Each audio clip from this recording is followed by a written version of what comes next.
You might know today's artist for her bubblegum pop or disco tracks, but what about the music from her indie era?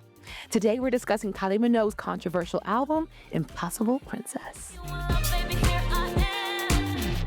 We are so close to 4,000 subscribers on YouTube. Thank you all so much for joining the CCTV crew. And if you're on a podcast platform, please make sure to give us that rating and follow because it really helps us grow and get into that algorithm.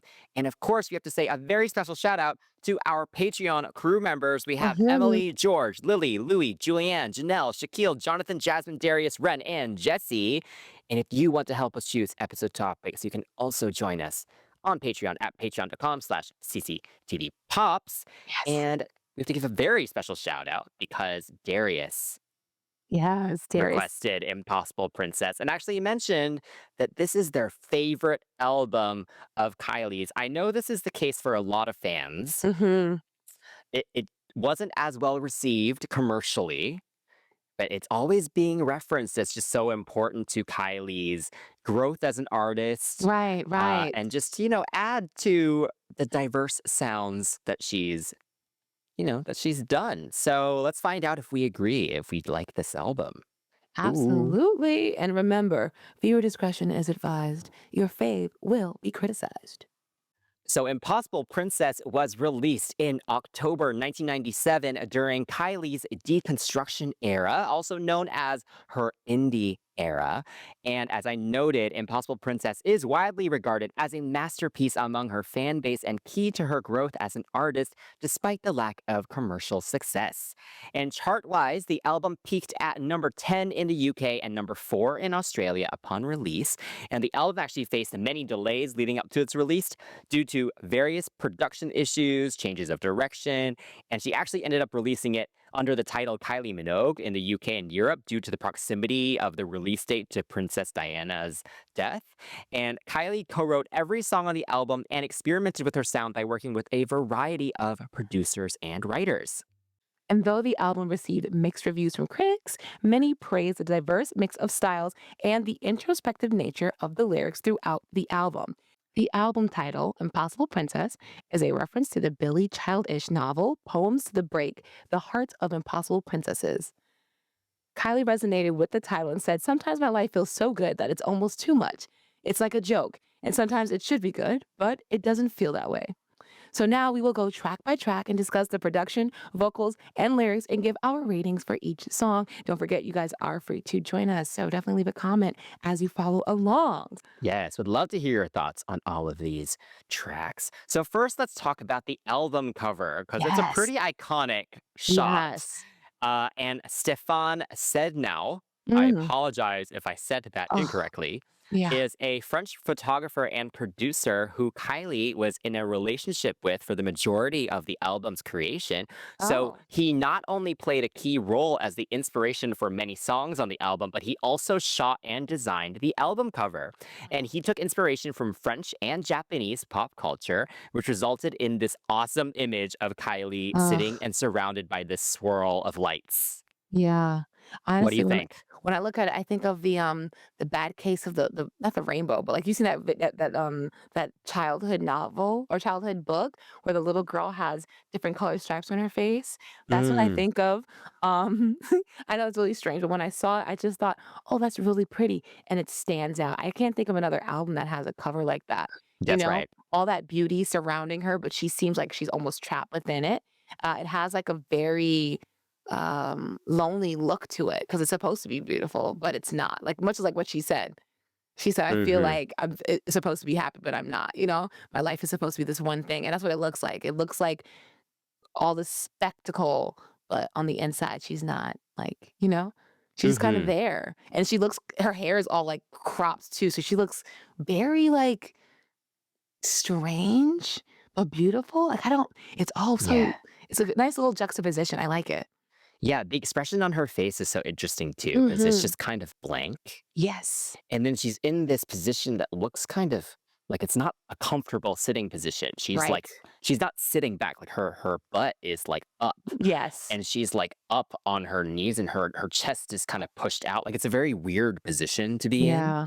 Yeah. So yeah, I think it's so cool. It's so cool. Actually, if you look at a lot of the pictures from this photo shoot, there's some really awesome images. Yeah. He did a good job. Uh, yeah, did a really good job. And even the color choice as well, like this kind of like muted neon. It's very interesting. Yes. Yeah. Ooh, so many things, so many Yeah. things, so many theories I could come up with. Uh-huh. Okay, don't want to go too far with this one. So let's just hop into that first track, which is Too Far. And this was done by Kylie Minogue and Brothers in Rhythm, which is made up of Steve Anderson and Dave Seaman. Guys, we actually interviewed Steve a year ago now, right? A few years A ago few years now. ago. Oh my Yeah. gosh. So make sure you Yes. definitely check that out, guys. Make sure you check that Yes. out. So Too Far was a song that was well received by her fans and critics and was planned to be the final single off of this album, but ultimately only remained as a promotional single with a few remixes commissioned in most territories. It was released in the US in May of 1998, and the lyrics have themes of paranoia, claustrophobia, pain, and anger. And Kylie has noted that writing the song was a release of her negative emotions. Mm. Oh my gosh, what a strong start to this album. Mhm. From the Mhm. second it starts, you get this kind of very intense, dark kind of feeling. Yeah. And the word claustrophobia is perfect because this Mhm. whole, you do get this sense of being trapped Yeah. kind of the entire time. Like the way the verses are hurriedly sung in this Mhm. kind of like half spoken, like rushed way. Like it's not very melodic and it's not very, like her timing is not exact either. Oh, yeah. So it makes it super effective because it's like kind of creepy. There's like these horror movie synths too, and even the piano's kind of creepy Yeah. too. And so you do get the sense like she's trapped and in this like tiny space Yes. and is like freaking out about it, Yeah. essentially. And this is one of the songs I immediately think of whenever I think about this era. Like, Mhm. I think it represents it so well because it's super introspective, it's emotional, it's Yeah. kind of weird, Yeah. and it's kind of chaotic as Totally. well. Totally. Because I love how intense it is. And then in the middle, it just kind of all falls away. It's Mhm. suddenly very beautiful and open and theatrical. And then Yeah. it goes back to the kind of the trapped kind of feeling again into the kind of the final climax of her like trying to break out of Yeah. whatever's going on. Yeah. So yeah, this is a highlight. I think this is one of the coolest tracks that she's ever done. Right, I agree. I feel like as a pop star, when you get into a certain point of your life, if you don't start to experiment, it's like, come on, why are you doing this? You have all this opportunity, all of this ability to explore, so why not do it? And it's so nice to be able to listen to this album and have this be the first track. I'm not a huge Bjork fan, but I am familiar with some of her like bigger tracks or maybe something that sounds like this. Like her I would say it's like her post era Mm, production where it's you have these frantic beats, frantic backbeats, you have dark dissonant piano chords. Um with Kylie's it just sounds like a feverish, in, intense track that's reminiscent of Bjork, but it doesn't sound like it's copying too much, which I mm, appreciate. The spoken word verses are so strange because again, I think everyone is used to hearing melodic phrases from Kylie. So this is very different. It's distorted. The layered vocals do give that inner turmoil and anxiety. And I think because there's like a harsh industrial style beat, it makes the song sound even more unsettling. And I think I think this song is very sonically daring. You know what I'm mhm. saying? Like, oh my gosh. I feel like with this one, since she wrote it herself, it feels so much more personal, but, like, considering the reaction that people got, it's like that she got from this, it's like, I can understand why she never got this in depth, but I found, an interview quote where she said that this song is, like, the most psychotic she's ever been, Mm. um, and she was at the end of a relationship, and she needed to scroll down all these emotions. This song is a good start to the album because it definitely sets the tone, like, there's nothing typical or formulaic about this. It's going to be raw and real. Yes. Yes, I can see why it wasn't released as a single. It's definitely not commercial at No, all, no. and it's definitely one of those that it will take a few listens to really understand Right. it, because Yeah. it's definitely weird. It took me I needed to be much older to really understand what this was. Like, I Mm. discovered Kylie, I knew some of the '80s stuff just from hearing it, like, around, but Yeah. I didn't become a fan until, the spinning around, pop Yeah. era. And so it Yes. was only when I kind of went backwards, and I was so young at the time, I was like, "What is this?" You know? Valid. So it wasn't until I got into my 20s that I, like, rediscovered this album and kind of understood it a bit more. Mm. So yeah, it's really interesting kind of going back to hear it. Yeah. And I haven't revisited the whole album like this in a long time, and I can see why fans are missing this kind of side to Kylie a little bit now. Mhm. Yeah. Yeah. And I will say the performances of this are great as well. I love that she opened the tour with it and she Yeah. did it. She recreated the album cover. And Yes. and then we have the Showgirl Homecoming performance too with like Yeah. the fight The fighting, choreography and yes. stuff. Oh, so cool. With the wall of men that she's like Yes. knocking down. So yeah, this was Yes. definitely a good one for sure. Yes. So we're starting off strong. This is a 10 for me. Same, a big fat Yes. 10. Yes. Okay, moving on to Cowboy Style. And this was also done by Kylie and Steve and Dave of Brothers in Rhythm. And this was released as a single in Australia and New Zealand only in Mm. October 1998. And it charted at number 39 on the Australian singles chart. And these lyrics were inspired by Kylie meeting Stefan for the first time, noting that it felt like he was the new cowboy coming into town. And the single cover features Kylie in a leather bra and a cowboy hat. And the music video is a live performance taken during a sound check for one of her intimate and live shows. Okay. We love an inspired track. Um, this one blends some trip hop and Middle Eastern instrumentation. There's some looping violin motif. There's some groovy Mhm. percussion. Yep. Um, I think it's interesting because the lyrics, like they're exploring some resilience and some self-discovery. Like even though she's talking about someone else, they just feel even more like deeper than what the inspiration may have been.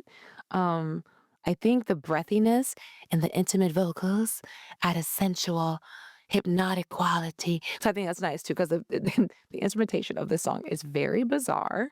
Yes. Not bad bizarre, but it's definitely giving like Prince Ali.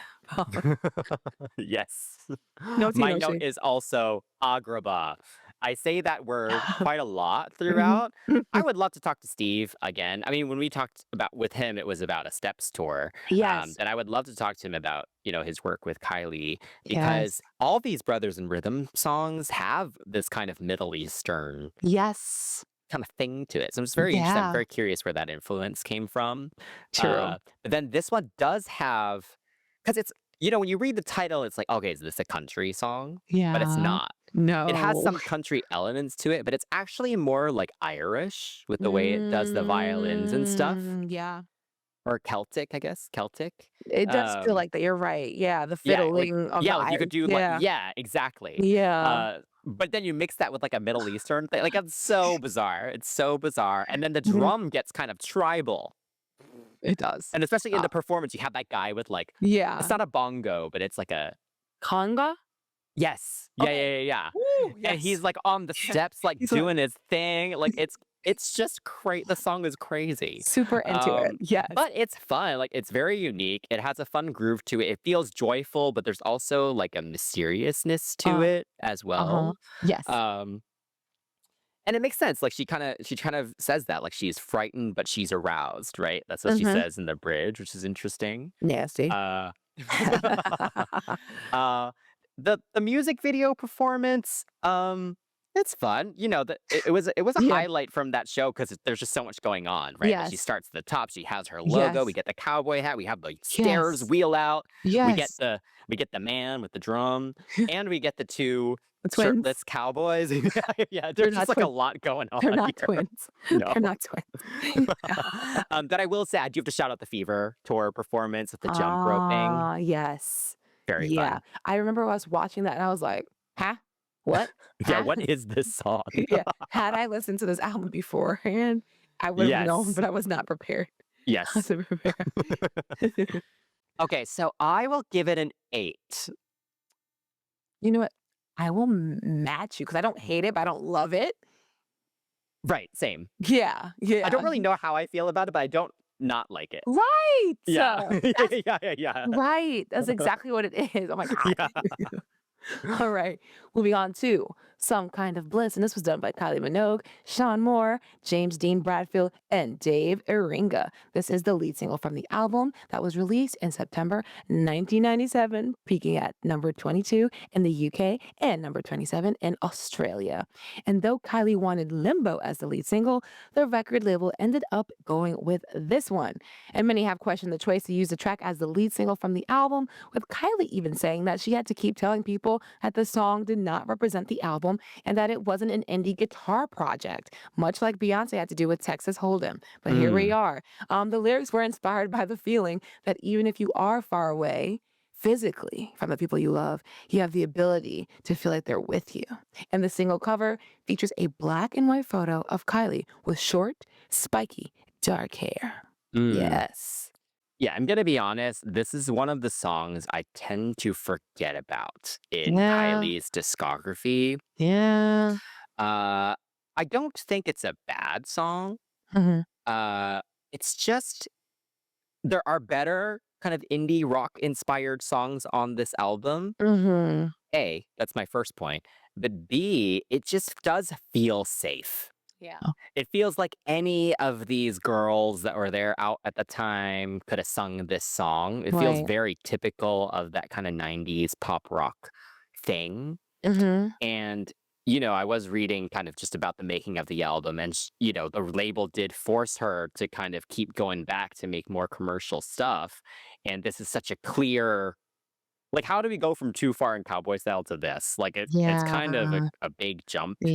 Yeah. And I think she sounds really good. You know, she has Mhm. such a distinctive vocal tone. She executes it really well. Yeah. But the melody itself is just kind of meh. Yes. And the production, I think it's a good pop rock production. Yeah. Like, it feels very full and there's a lot of dynamics and instrumentation and stuff. I believe one of these writers or um, some of these writers are from the Mhm. Manic Street Preachers. Oh, yes. So that makes sense. You can hear that influence and that's cool. Uh-huh. Um, and I like the strings in the production. That kind of Okay.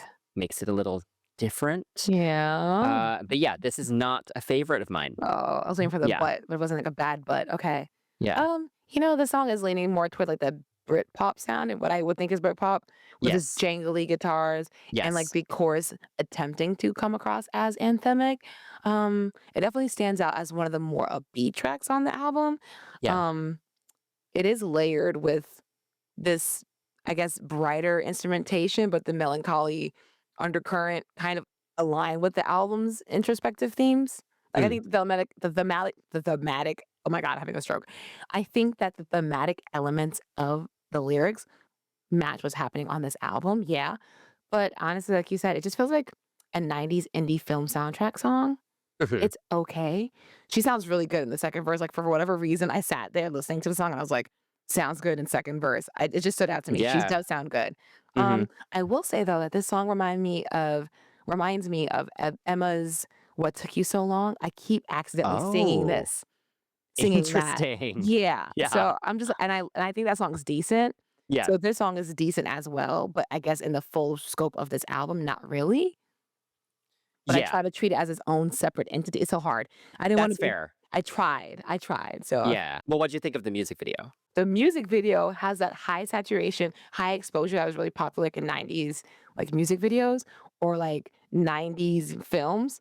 I can't think of the Evan Rachel Wood, the I can't think of that movie that she was in, but it just looks like that not grungy, but it just looks kinda like I don't say trashy because last time I said trashy, we got dragged for Padam.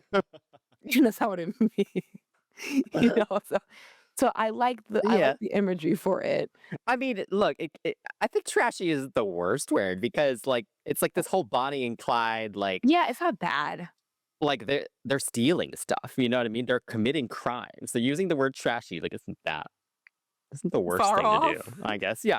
Um, I think the music video is interesting, it, Mhm. especially because of the way it was edited, right? Like it's kind of trippy because it time jumps the entire time, Oh, and it repeats shots over and over again, yeah. and you kind of have to wait to the very end to piece it all together. Yeah. So I think that's cool because if they just did it like a linear film, it would have been very, I don't know. Then you would have a very kind of typical story of this like Bonnie and Clyde, and then she ditches him kind of situation. But instead, you see them arguing, you see them in love, you see them stealing stuff, you see them like you kind of see it all happen like all concurrently and Yeah. all jumbled up. So that at least made it more interesting. Yes. I love her red hair. Yeah, it's pretty. Yeah. But yeah, I think it's fine. Does it do anything for the song? I don't know. You Mm, know? I don't know. mm, I mean, I guess. Yeah. I will say I did watch quite a few performances of this song. She Yep. sounds great singing it live, She does. She you does. know? Like I said in Yeah. my notes, second verse she eats up. Yeah. I can see why she hasn't included it in any of her live sets, like since the 'Cause Intimate yeah. Live show. I don't know if she's ever even sung it, like even like a one-off or anything. I wonder why. Um, but yeah, yeah, like I said, it's kind of one I forget about. I much prefer the majority of the rest of this album, so I will give it a 6. I'll give it a 7. Okay. Moving on to Did It Again. And this was done by Kylie Minogue and Steve Anderson and Dave Seaman of Brothers in Rhythm.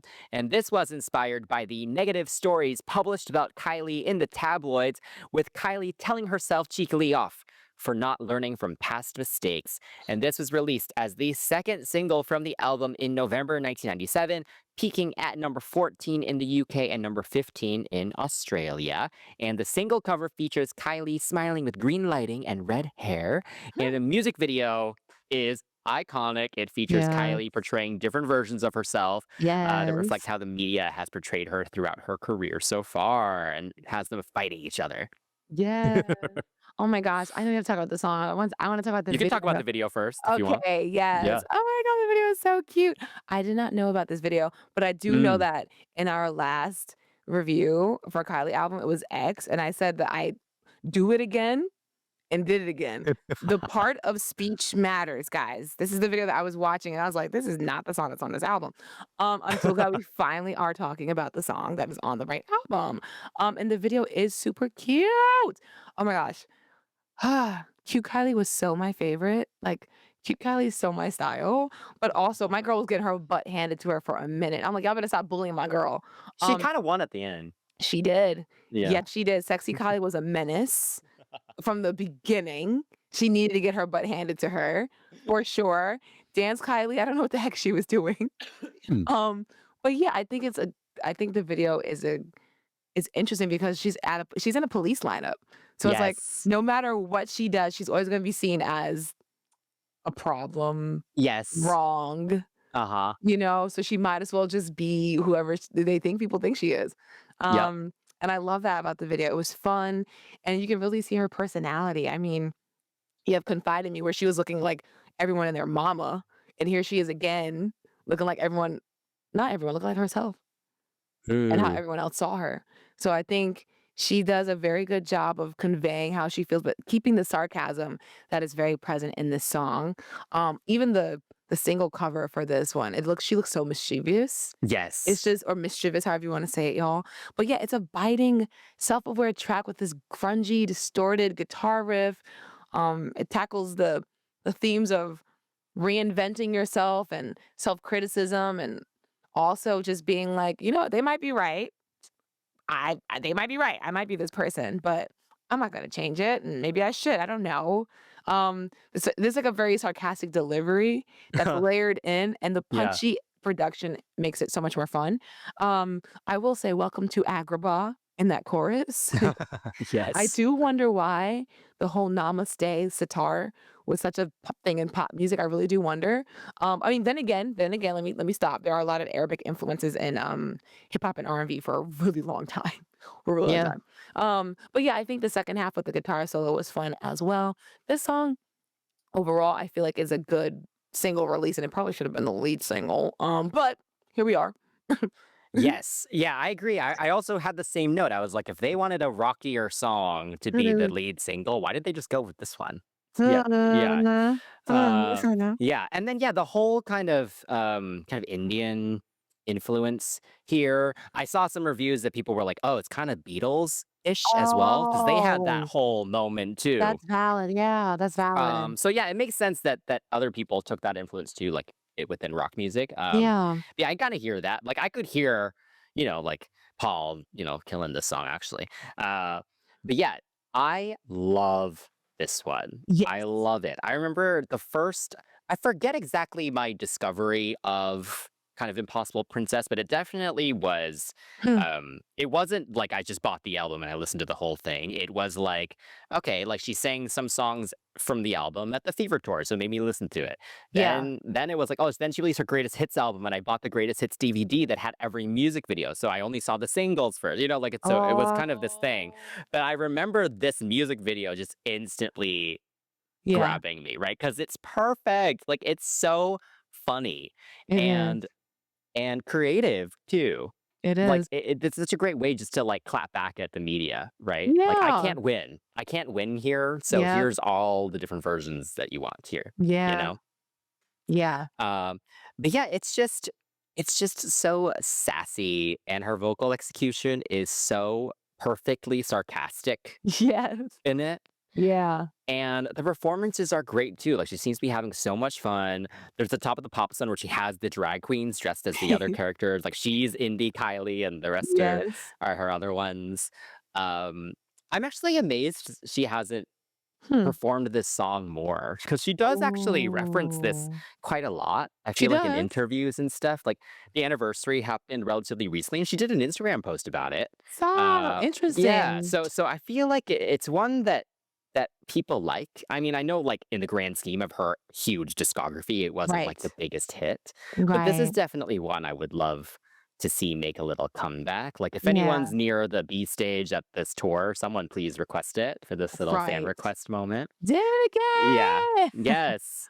Um, but yeah, I love it. This is another highlight for me on this album. I will give it Yeah. a 10. Ooh, I'm gonna give it a 9. I'll give it a Okay. 9. Maybe a 9.5, but a 9. Okay. All right, guys. Up next, we have Breathe, and this was done by Kylie Minogue, Dave Ball, and Ingo Volk. This is the third single from the album released in March 1998, peaking at number 23 in Australia and number 14 in the UK.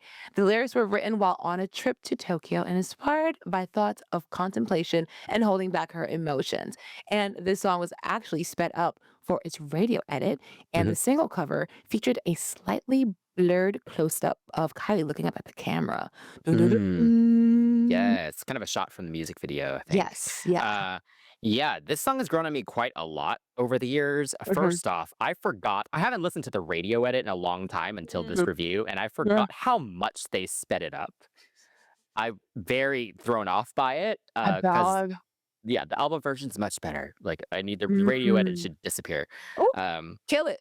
I mean, and speaking of the fan requests, Yeah. Kylie did do this as the fan request at the first At Tension Perth? tour. Yeah.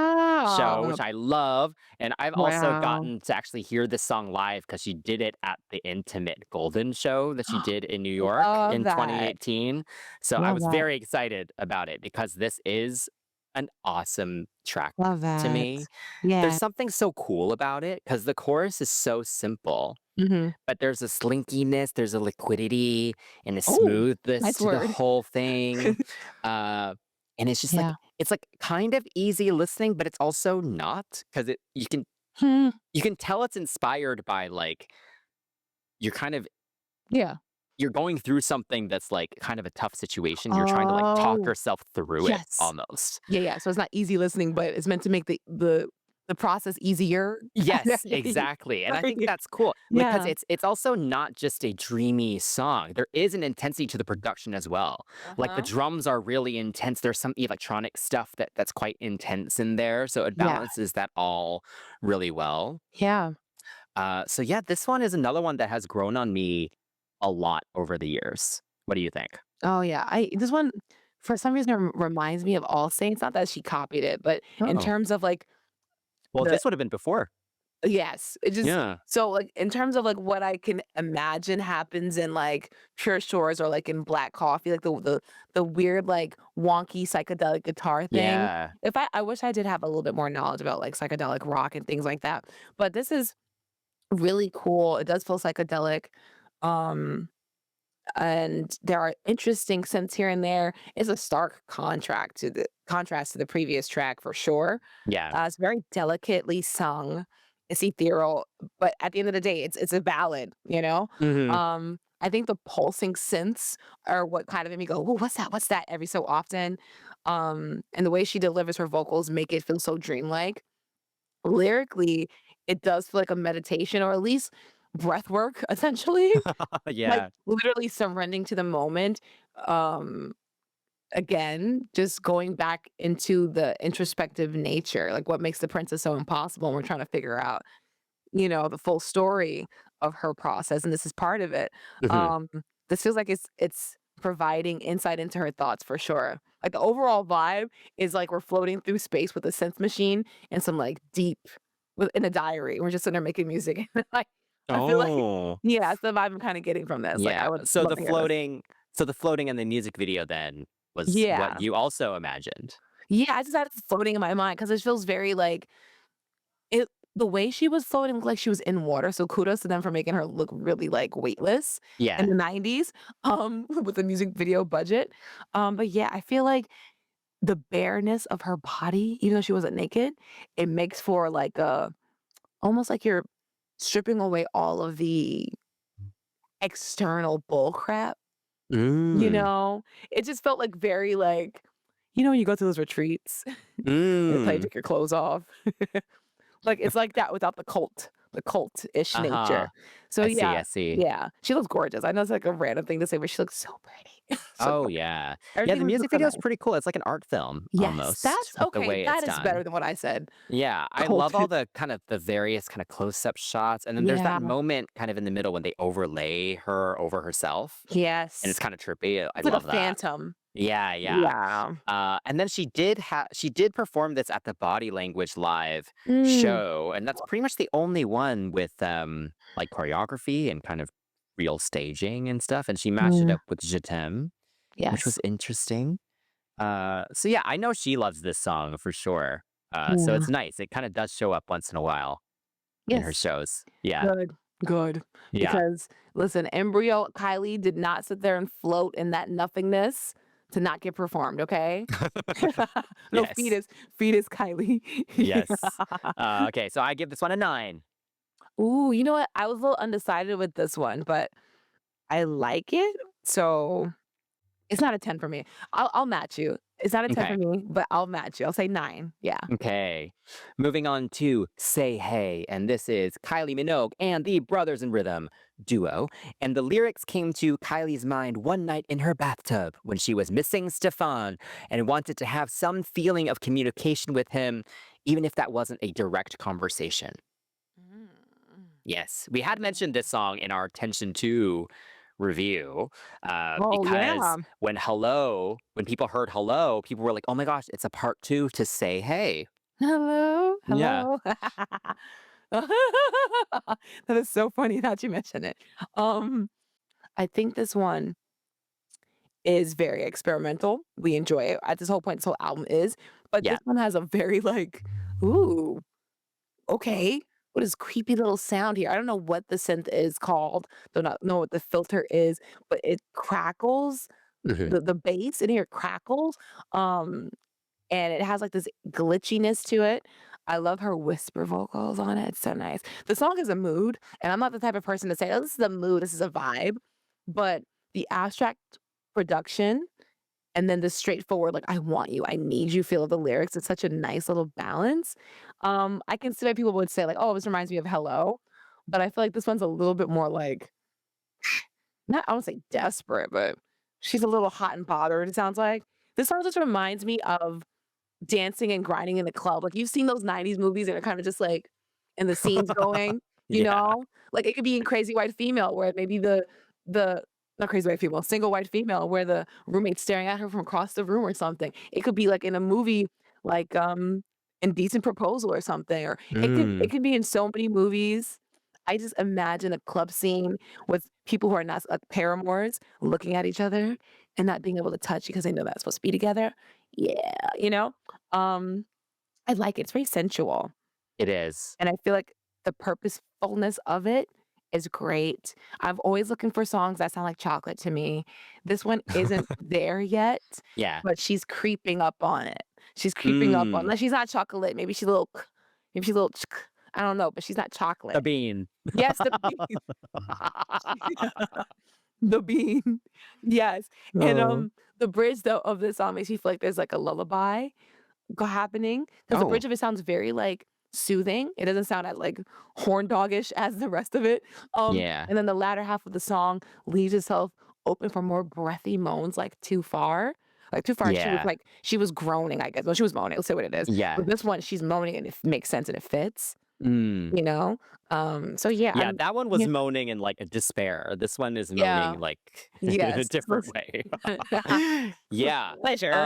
Yeah, I mean, "Hello" is more of a, overt, "I Yeah, need you right I'm here at your door, hello." yes, This one's more, yeah. just internal, like, "Oh, Internal. I wish you were here. I wish I could talk to you right now. Wish I Yeah, could communicate with you." yeah. Um Yeah, I think it's awesome. I had never really noticed or thought about the water sounds in here, and now that Oh. I've read that she wrote it in her bathtub, I'm like, "Oh, I love that." Oh my That god, there's, that's like, so these, like, cute. splashing sounds every once in a while. Oh, the bloops. Yeah. Yeah, I love that. Um, yeah, I think the whole idea of using this, like, Mm, rave yeah. kind of Yes. music behind it. Techno. Yes. Yeah, this kind of, like, techno rave situation, and then her vocals are like this haunting, like, Yeah. breathy kind of Yeah. thing to it. Like, it's just a very interesting juxtaposition, I think, because the music has such, like, a drive to it, but then she's also singing like she is just kinda laying back in a bathtub Yes. and, like, very relaxed. So that just Yeah. creates just, like, a really interesting Yes. Like a vibe. visual? Yeah. Yeah, I don't know. I hate that word sometimes, but Yes, it me is. too. Um, yeah, so I think this one's cool, and I love that she performed it too, because I feel like just listening to the track, I'd be like, "How would you make this work Make it live?" make it make sense. Yeah, but I love Yeah. that, on the Intimate and Live tour, she's just standing there Yes. singing her face off. Yes. Yeah. And I will say the performances have that from that show was really, like, actually, like, really good. Yes. Like, I feel like she was really honing in on, like, "Let me make sure I hit these notes," which I Her appreciate. vocals are so great. Yeah, her Yes. vocals are so good in the show. Yeah, yeah, yeah. Yeah. Yeah, totally, totally. So, Yeah. all that together, I feel like this one is good, but it needs a little bit more something, something. I Okay. will give it an 8.5. I don't wanna be too generous. I don't wanna be like, "Oh, 9's and 9's." 8.5. Okay, I'll go an 8. Yes. Okay, okay. Alright, up next we have Drunk, and this was done by Kylie Minogue and Brothers in Rhythm duo, Dave and Steve, of course. The lyrics express frustration and dissatisfaction with her relationship, despite still feeling a lot of love for this person. A human exposure, a human emotion, you know?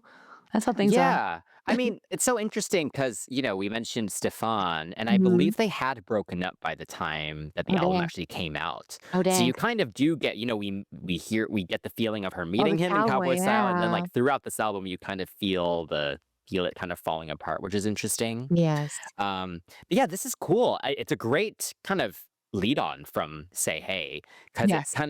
it kind of adds to that intensity. It still has that kind of trance rave kind of Yeah. style Yeah. to it as well, but it's way more than what Say Hey had. Oh, Like, there's yeah. so many layers of synths, and then you get the strings, and then Kylie Yeah. herself also. There's so many layers of her vocals, and there's lefts and there's rights, and it gets Yes. very intense at times.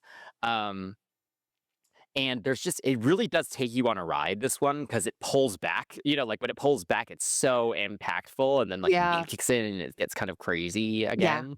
And her vocal execution is so good on this. Like you can hear that like frustration Yeah. and dissatisfaction that you mentioned. Yeah. Um, yeah, it's just we're so used to now, like with these past few albums, a very kind of clean pop vocal execution from Kylie. Mm. And when she sings live, you get more of these kinds of like different textures and stuff. Um, so it's just refreshing hearing her do something that's less like polished, I guess, Yeah, in the that's studio. Yeah. yep, I agree, that's the word. Less polished. I think later on I mentioned how her vocals are here are, like, a little bit more interesting than they've been in the past. Like, yeah, Mm, were they good? Yes, but this one is, like, it feels risky. I think the intro, the brass intro sounds so foreboding and intimidating. When I heard it, I was like, "What is going on?" The song is like an emotional whirlwind. It has all yeah. these electronic beats and distorted vocals and layers, like you mentioned, and harmonies, and it's interesting because it feels like thoughts and like her verbalizing those thoughts at the same time. Um, the track's production was so unpredictable. Oh my gosh, Hmm. that beat drop came out of nowhere for me, but it was like amazing and it just stayed the whole time. Yes. Um, I like the line, "Don't take me halfway, don't take me halfway." I like that. Like, she's trying to go all the way, whatever that is. Like, "I'm not happy until you take all of me." I Hmm. I get that. I'm that kind of person too. Don't play with me. Play with your PlayStation. Don't play with me, baby, okay? But yeah, I think mirroring the feeling of intoxication, both with love and loss, um there's a bliss in being actually intoxicated, but also being in love, and then there's this weird feeling that you get with all of these emotions Hmm. with the person, for the person, without the person. It's all very layered. It's all chaotic. Again, the production does bear some resemblance to Bjork, Hmm. but I guess I need to start listening to Bjork because I like this one a lot. I like Yeah. this one. Yeah, I it's like this huge. one for sure. I'm gonna be honest, this is actually one that I don't think about that much, actually. Mm, I do remember it, obviously, but it's yeah. not one that I'm always like, "Oh, that one, I really like that one." Mhm. So this almost kind of reignited my love for it a little bit. Valid. Uh, so yeah, I give this one a 9. I think this is the song that made me go, "I like this album," when I Oh, texted you. okay. So I'll give this one a 10. Hey, nice.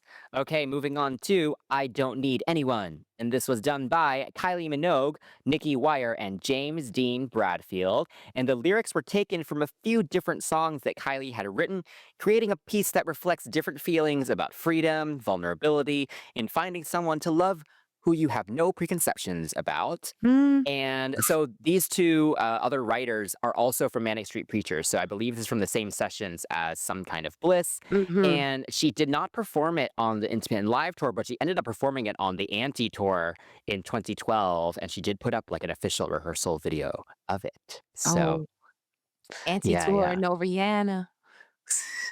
Alright. So, Not that Anti. not this okay. This one, that as you've mentioned, who's written on it, another Brit pop infused number. Yeah. This one has a lot of bursts of energetic guitars and this carefree melody, and it reminded me of like the Cardigans or Blondie, maybe. It just has like this whole like, excuse me, the instrumentation is very upbeat and it has an emotionally conflicted Yeah.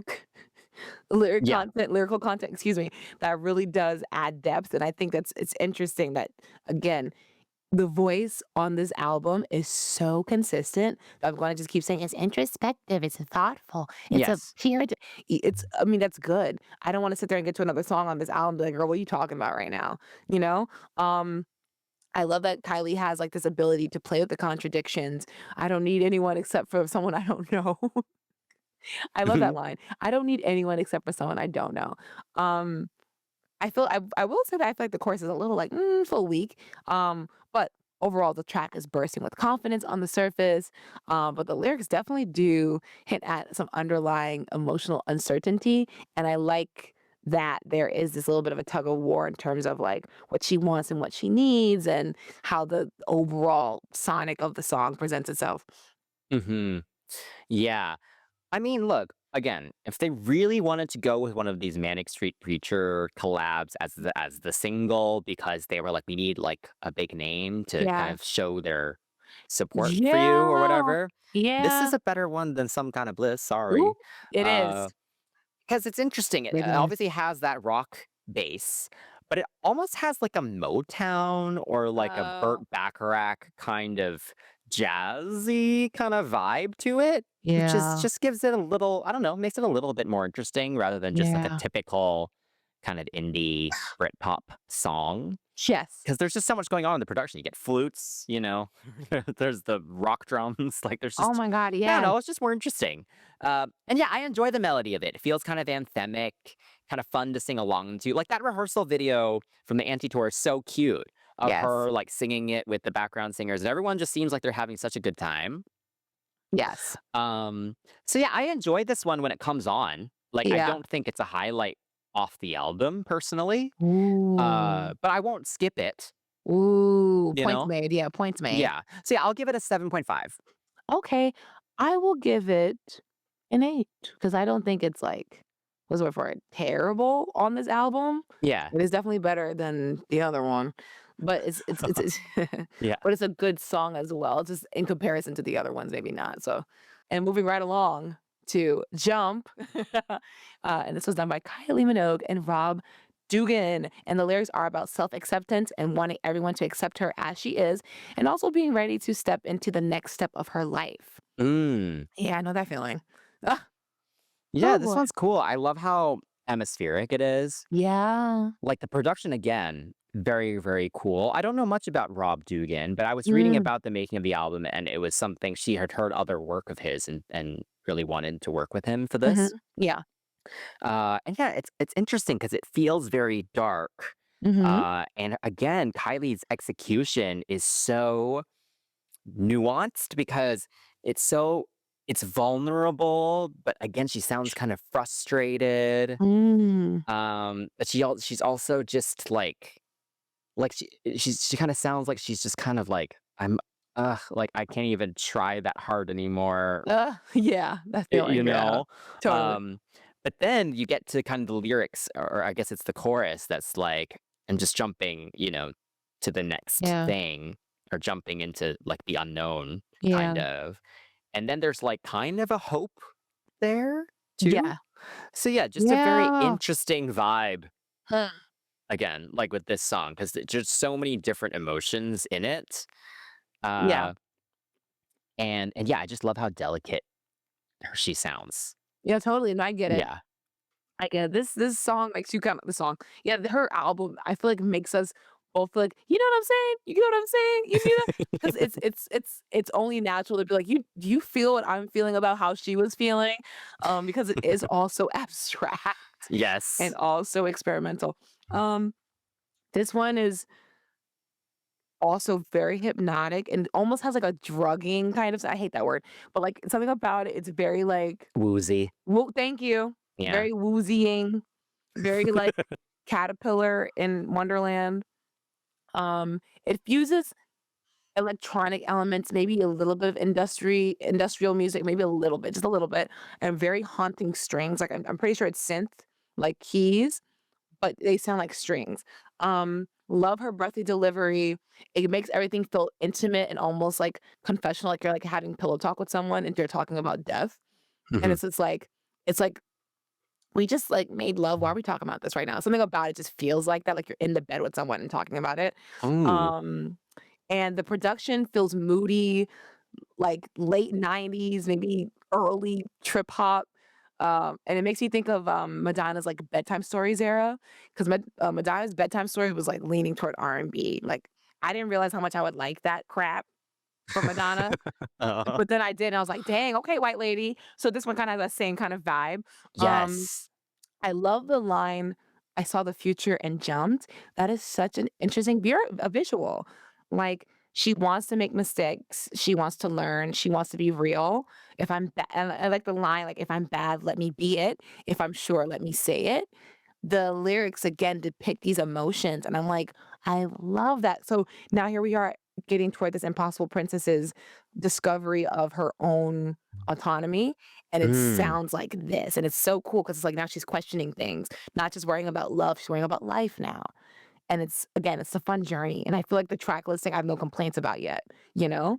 No, I love the sequencing actually. Yeah. Yeah, yeah, I think it's Love it, pretty love it. perfect. Also, I just looked up Rob Dugan, Mhm. and eventually, after his work on this album, Yeah. he went on to produced the Matrix soundtracks. Nice. Okay, that checks out. Very cool. That checks out. That's cool. Yes, very, very cool. Wow. So good for Yes, you, sir. Good for you. Or them yes. or the y'all. Good for you, y'all. Mhm. So, what is your score? Okay, so I will give it an 8. I will give it a 8.5. I like this one, but I feel like the instrumentation takes a hold, like, takes care of, like it carries her a little bit too much. Mm, Yeah, interesting. yeah. Yeah, okay. That's a lot of work. Um Okay, moving on to Limbo. This was done by Kylie Minogue, Dave Ball, and Ingo Vok. And Kylie wrote the song in Spain when she felt trapped and was frustrated about not being able to leave the country to see who she wanted to see due to the bureaucracy laws at the time. And as we noted earlier, Kylie wanted Limbo to be the lead single from the album, but the label did not agree. And she Mm, did perform this on the Intimate and Live tour and also was featured on the Fever tour as well. that's right. I remember this confusing AF performance because I was sitting here like, "Where was this?" Again, had I known this album was an album and then just Oh. jump in after, like, "Wow," and, like Yeah, you might need to rewatch the Fever tour now that you know Yeah. this album, because honestly, the Fever tour is like half Fever, but also she does so much Impossible Princess in there. Mm-mm. Missing Yeah. out.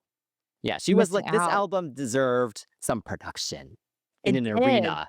It did. She was like, I'm bringing these songs back. Yeah. Remember the freaking Last Dance Bender, the bald guy sitting there doing all Oh, of the course. that's what again, he threw me off too, but now that I know this album, you're right. I might be able to appreciate the ridiculousness that was his breakdancing, Mhm. you know? Yeah, And and we never even watched the Kiss Me Once tour together because he comes no. back. Oh my god, he's out he's Yeah. he comes back as wild. Alright, Yeah. so We need to watch that. yeah. That's the last tour you need to see.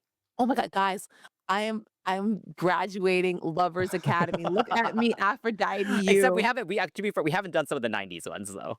Okay, But I'm not I'm yeah, okay. 90s onwards, we're good. Okay, so guys, listen, I'm going to graduate Lovers Academy to go into Aphrodite U. I'm not there yet, but we're getting there. All right, so Limbo Mm, is one of the most aggressive tracks on this album. Like yes. when I heard, I was like, okay, oh geez, okay, it explodes. All right, we got distorted guitars, manic percussion, frantic vocals. Um, Being in a figurative purgatory can be a fate worse than hell if you believe whatever your version of hell is. If it's you working an office job, that sucks, right? But can you imagine like not having a job? Limbo, purgatory, that crap right there will drive you mad because at least you know you're making money. Like this is like there's nothing, the nothingness of a limbo in any situation, a situationship drives you crazy. Being in traffic, that's limbo. Literally, you don't know whether you're up, you're down. Um, I like that the lyrics kind of even depict that time has no meaning. All of it is wasted. Vocally, this is the most open that she sound. And I think that's what I was referring to when I was talking about how she was performing. Her vocals sound like she was like, I'm gonna breathe my diaphragm and I'm gonna belt my little face off. I'm gonna belt my little cute Aussie face off. And it really allows for her emotions to shine through the vocals because like she's not worried about sounding pretty, but she still sounds beautiful because she's not doing this restrained version of a slinky pop girl. She's doing a real indie pop experimental version, alternative pop version of herself at the end of the Yes. day. So, and I really do like that she took a risk with this one for sure. For sure. Mhm. Yeah.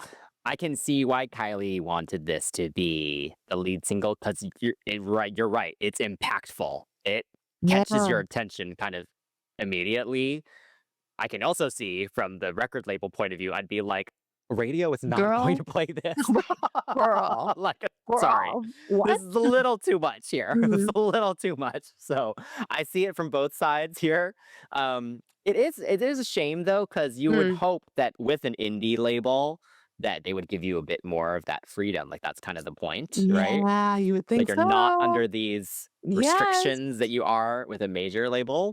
But They I need feel like money if she too. were to do this now, she would negotiate that she gets to choose the singles, you know? This is true. Yeah, yeah, yeah. But yeah, I love this one so much. This is one of my favorites on this album. Mhm. I love the techno rock Yeah. thing. Yeah, that's the Like, word. Yeah. mashing the 2, because 'cause we've had kind of the 2 influences kinda separated throughout this album so far, Yes. and now we have them coming together. We get the dance and the rock together, so I think Yeah. that's really cool near the end of the album, and it really does feel like someone just spiraling. Yeah, totally. You know? Totally. In my mind, if there were a music video, it'd be like someone trying to break out of a psychiatric facility or something. Mm, Or, we mentioned The yeah. Matrix earlier. Oh, yeah, okay. This could have worked for The Matrix. Yes. Yeah. You're so Also, right. Yeah. I didn't note this earlier, but What? I still have Rob Dugan's wiki on the side. He Yeah. also wrote "Too Lost in You" by the Sugar Babes, or he produced my favorite Your Sugar Babes favorite song. song? Get the Yeah. F out of Let's here. go, Rob Dugan. You gotta find Anyway. him. You wanna be on the show? Yeah, we gotta find you, man. We need to talk to you. Anyway, back to Limbo. Um, it is it is such a highlight for me, I think, from Yeah. across Kylie's discography. I think it's such a cool song. Yeah. I love the Fever tour performance because she has kind of these like psychedelic like things going on like in the visuals and Yeah. stuff. And I just love that she was able to do it in a big Oh, yes. venue like that. Yeah. Yeah. It deserves its moment. Yeah. Um, I would love for it to be come back someday in Can you life, so imagine I would love it. in Yeah. April when we go? So was Oh, it Limbo? that's my request. I'm not near the B stage though. Oh, no. Oh well, it's fine. What can you do? Anyway, Limbo, I give a 10. I was on the fence about giving it a high score, but only because of the chorus, like the limbo. I wasn't into it. I was like, okay, whatever.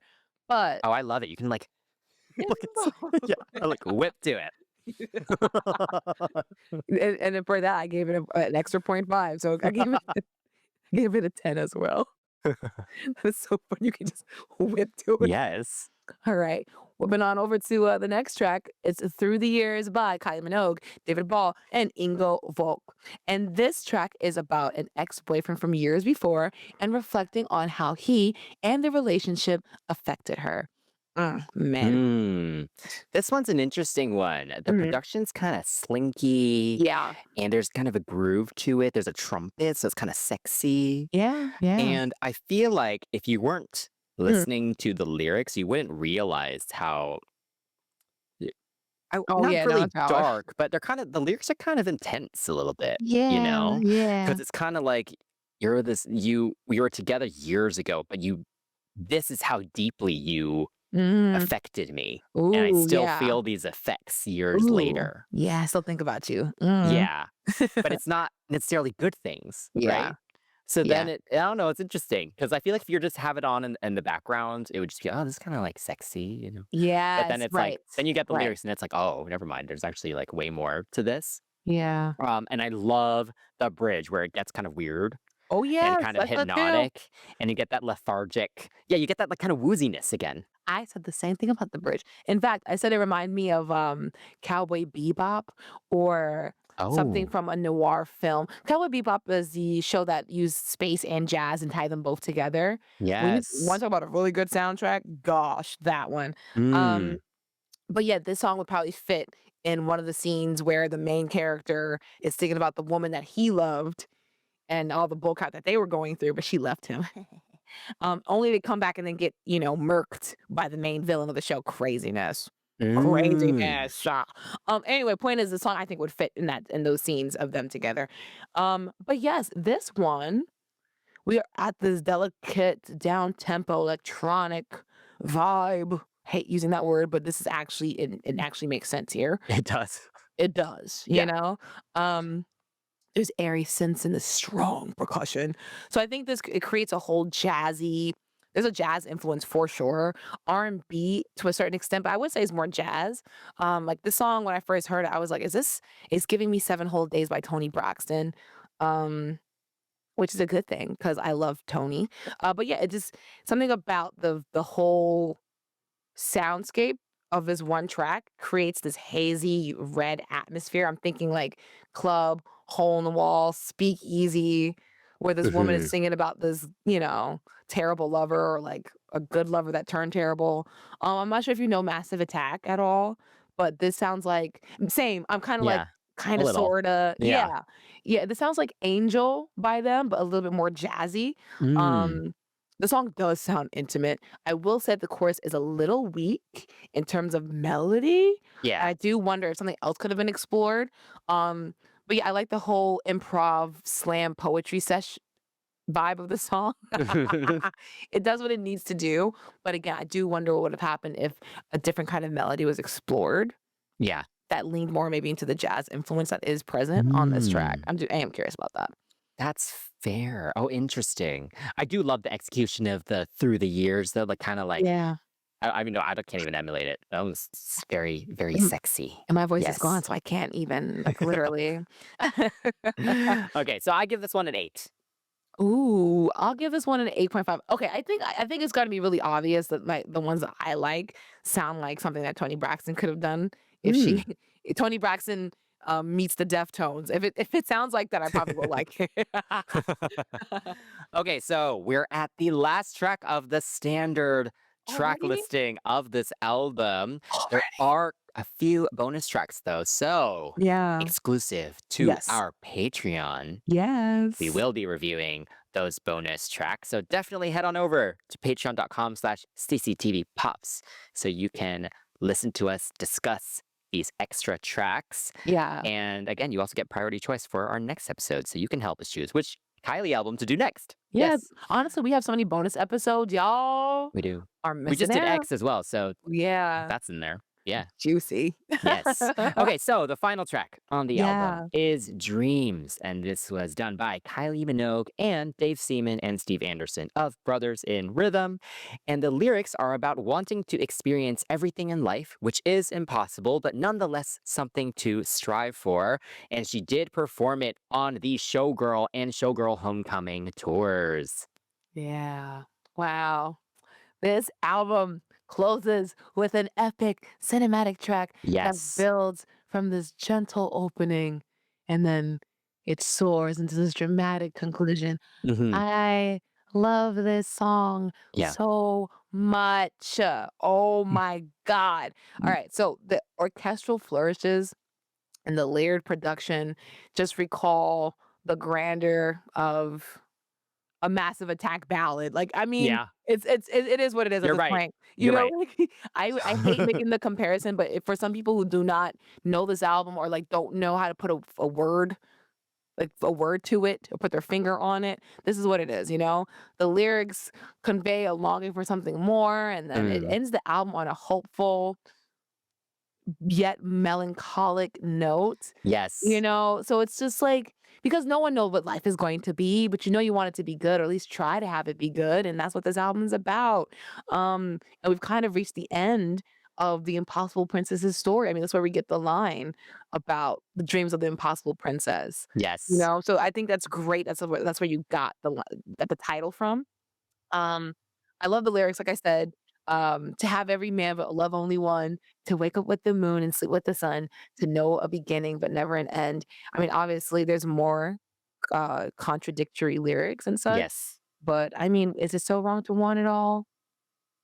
Is it so It's not wrong? wrong. It's just Yes, impossible to have it all. exactly. Ooh, oh Yeah. my god. I mean, I guess it depends on what all is. Like, this is such a philosophical song. Mhm. It's so philosophical, and I really do appreciate it. This song is, oh god, I'm jealous. I wish I wrote it. Like, that's how good it is. Mm. You don't ever say that Yeah. too often. I mean, Yeah.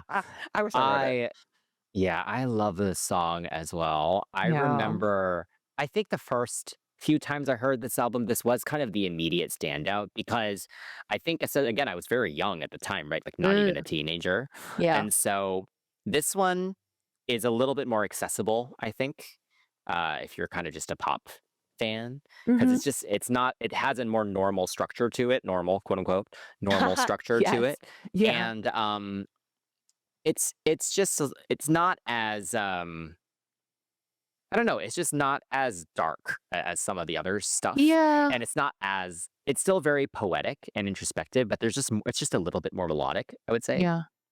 Yeah. So yeah, this was always a standout to me, like from the first time I heard it, and I Mhm. remember the excitement of her because obviously she had never performed it for a long time, and then she just included that one line at the end of the Fever tour, like at the end of "I Goodness. Should Be So Lucky." She just sings like these are the dreams of an impossible princess, and then she bows, and it is like it's like so perfect. And then we finally get the Hmm. full performance on the showgirl tours, Yeah. and it's just as beautiful as you'd want it to be. Because, like you said, it's so cinematic.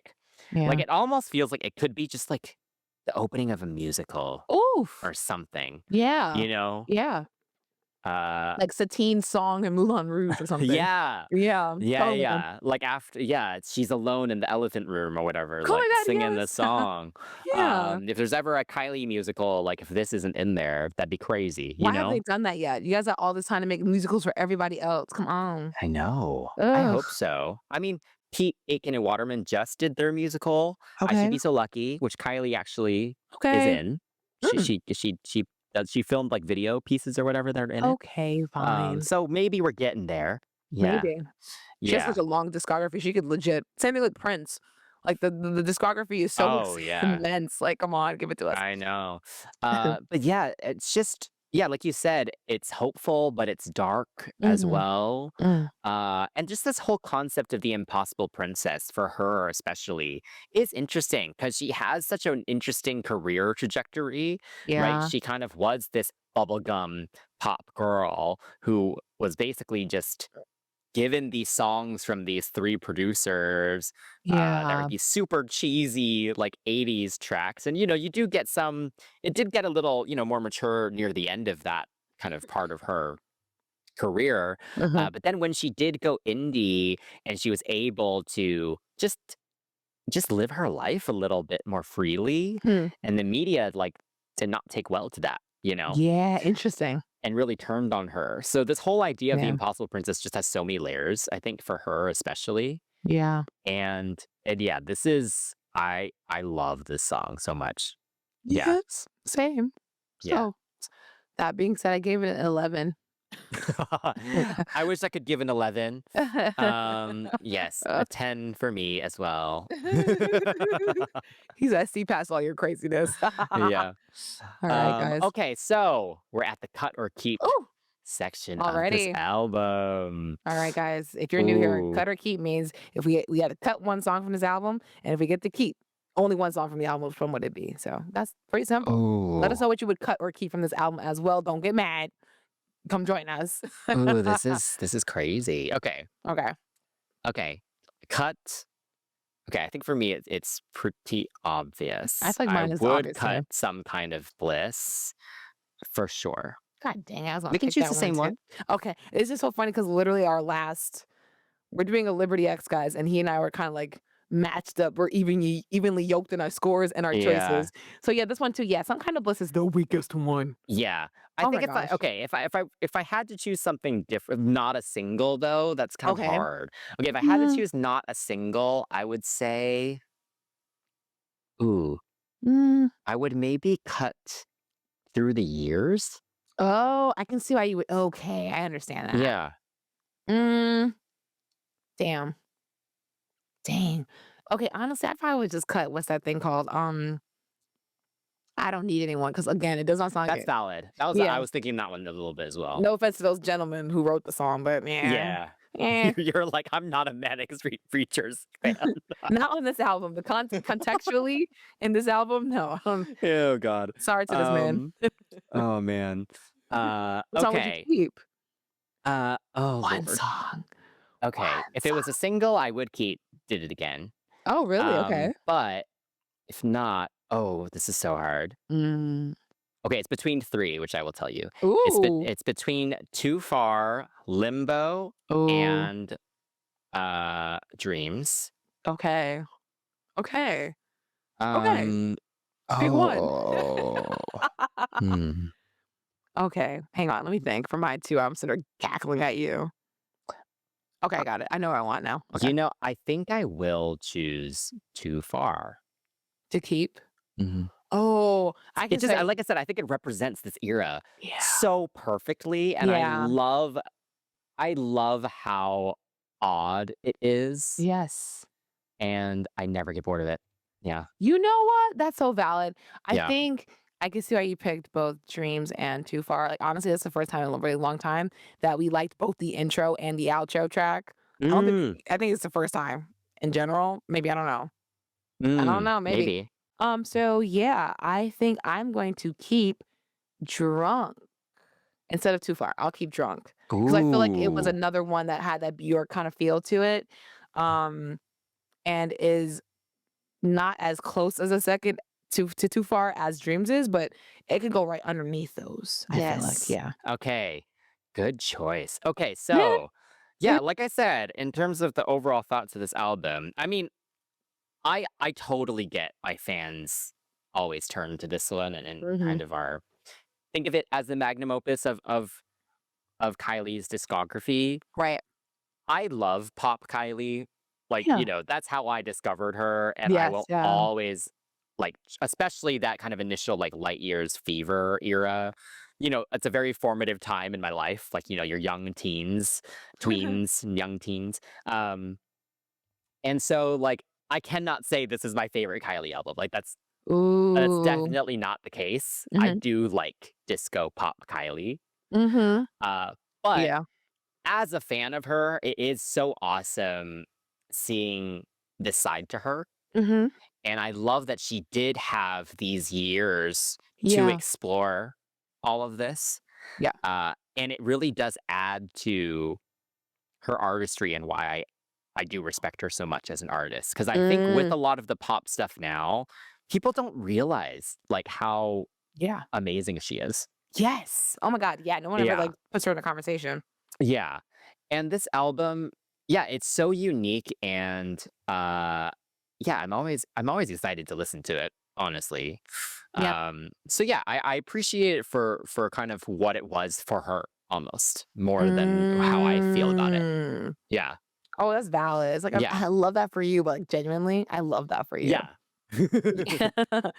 Um, I think as I am listening to these albums, I probably like this a little bit more than dang. I like it more than the Bilanguage album. I like that album. I did like that Yeah. album.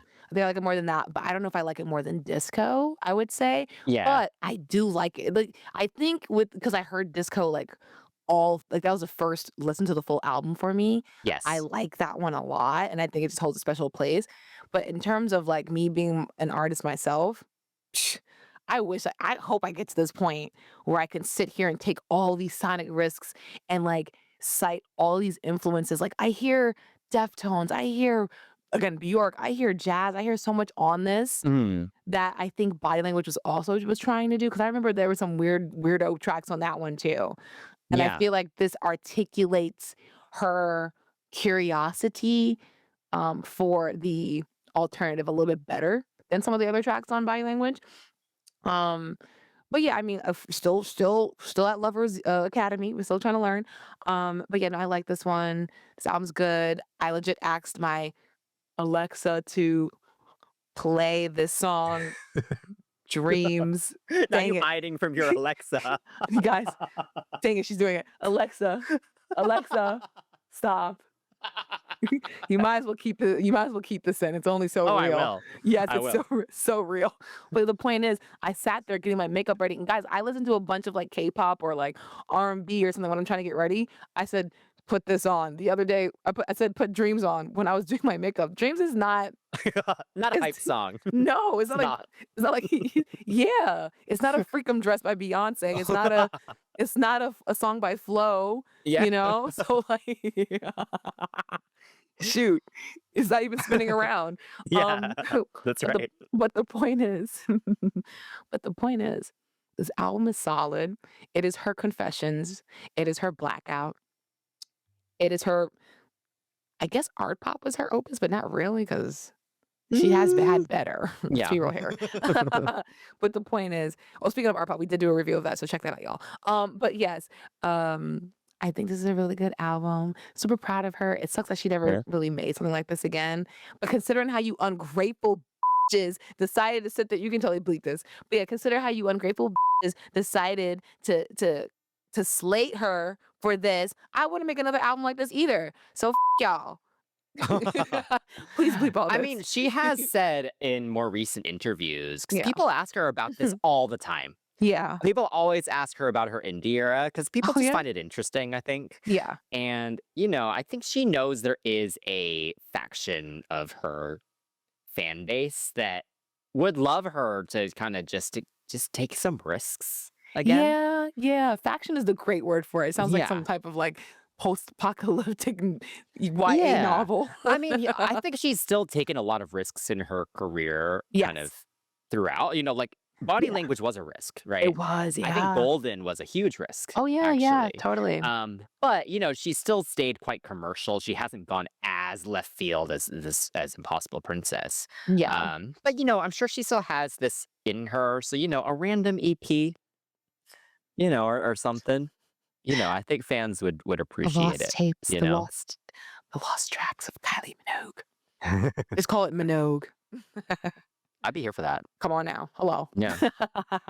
What's our final rating? Ooh, Oh, almost forgot. Oh my gosh. final rating. Ooh. Okay, I think I got mine. I think. It's so hard because I I feel like want to write it as a down. project, Yeah. I want to give it a 10.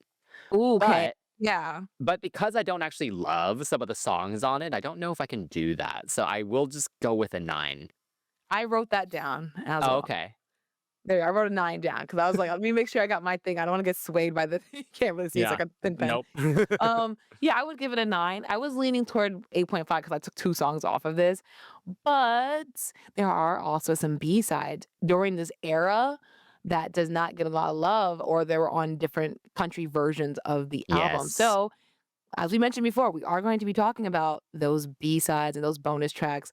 So definitely get on that Patreon, y'all. Yes. Okay. But yes, that being said, lovers, did you enjoy the game we were playing?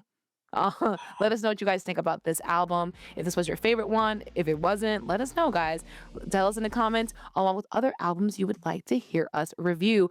And don't forget, you can hang out with us and the CCTV crew on Patreon because we like to have chats on that about all things pop.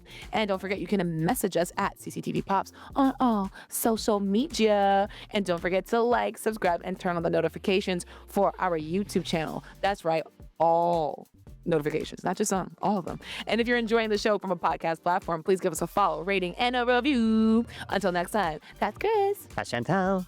And you are tuning in to CCTV, the Nonstop Pop Show.